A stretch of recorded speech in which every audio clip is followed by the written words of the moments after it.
Now here's a funky introduction of how nice I am. Now here's a funky introduction of how nice I am. Now here's a funky introduction of how nice I am. Now here's a funky introduction of how nice I am. What's up, YouTube? So today I'm going to be talking about robots in restaurants. Kind of talked about this before. It was more about the whole technology of the robots coming into restaurants. Are they going to be the next future? But now I'm going to be talking about actual restaurants that have this technology. One that just opened. And before I get started,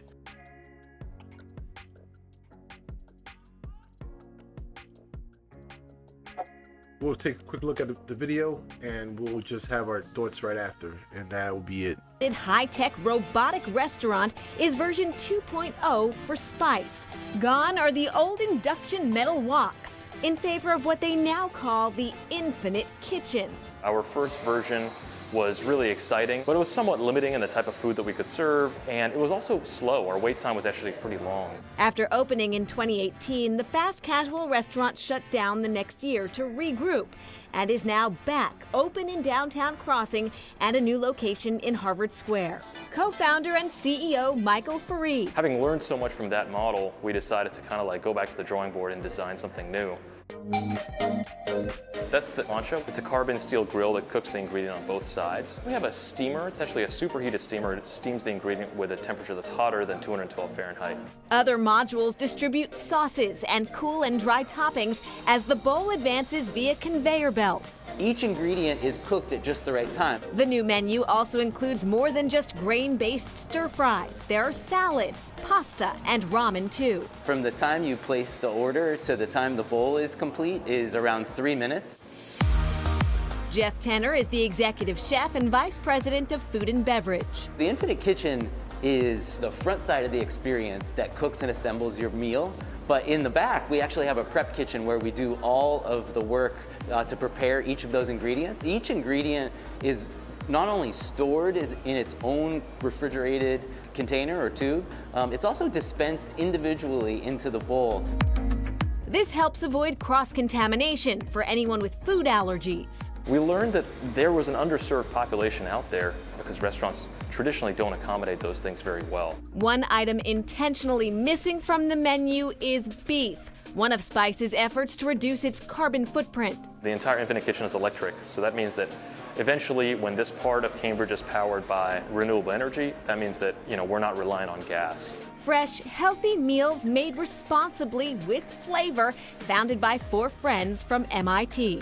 We had this common passion for food and technology, and we wanted to marry those things together, and that's where Spice was born. Okay, so after watching that, what do you think? Robots are going to take over kitchens in the future in a restaurant? Well, the first things that I noticed about the restaurant was that it really just served salad bowls and some type of stir-fry style bowls. So it's just bowls. It's not really anything mind-blowing. It's very simple. I think the whole attraction is that there's robots actually finishing the process of the plating up the food, which is really not plating up. They're just dumping food on bowls.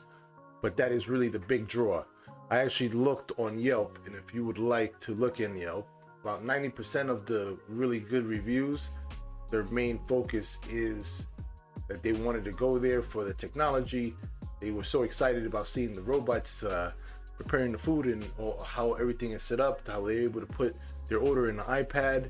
And of course, they said the food was good and everything, but it kind of just seems like people are going there for the technology, which I get it. The technology of seeing robots preparing your food is definitely a wow factor, and it's something that you kind of need. Is it going to be one of those things that is going to be lasting? We won't know. That's one of the things we're not going to be able to tell right away. The one thing that I did notice is that the few kind of really bad reviews or poor reviews, they were talking more about that there was no flavor in the food. There was no salt. There was missing salt, or there was not enough spice or seasoning in the food. And that kind of seemed like a common theme. But overall, they got a lot of good reviews. It just seemed like the technology is pushing those reviews. And it's one of that wow factor that I think people are like kind of just blown away seeing this. And they're already starting off with a good review. There's also less people, I guess, to mess up your experience. It's the robots. What are you gonna complain to? So that's what they also had that going on. But overall, do you think this could be something that could last? I mean, I personally think that something like this it's definitely a wow factor right now. They're able to take it to the next level and actually doing some type of like fancier food or just nicer food instead of just bowls. Bowls is cool. This is like a Chipotle. I love Chipotle, don't get me wrong. Chipotle I think would probably taste better, but I don't know. I haven't had them, so I can't compare it. I saw their offering. It's definitely a restaurant that, you know, is good for vegans and vegetarians and those special diets. But at the same time, there's also a prep team that kind of prepares the base of all the food before it gets just finished off by the robots at the end. So the robots is what you see, and it looks like they are actually creating the food, but they're really not.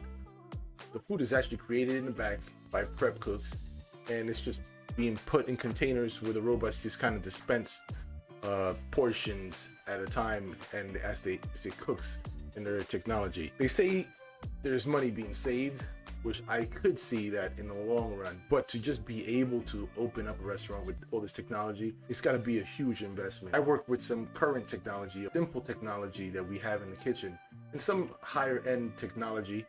They'll do basically any kind of setting you program it to, and depending on the size, it could be anywhere from $10,000 to $30,000.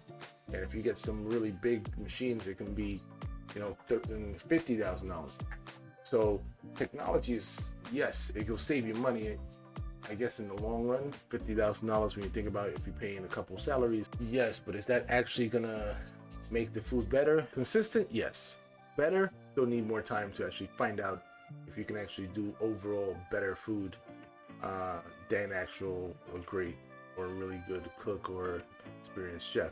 It's one of those things that you are sacrificing a robot between an actual chef or a cook, because a cook overall is going to be able to judge a little bit better if something needs a little bit more seasoning or just the way the whole process goes through. Even though you should kind of be like a robot in the sense it's consistent, there is also some give and take when you are preparing food, as far as like, you know, seasoning and all that personal touch or human touch to it that you're not going to get in a robot. Again, that's all. You think robots are actually going to take over the restaurant scene to an extent, or is it just going to be just added technology, maybe cut some positions, or is it just going to be the new wave? It's going to be like Total Recall in the future, where you have Taco Bell and robots serving food, and that's the best kind of food you can get. Back then, Taco Bell is considered fine dining. I don't know. We'll see. You guys let me know. Peace. Get out of the kitchen right now.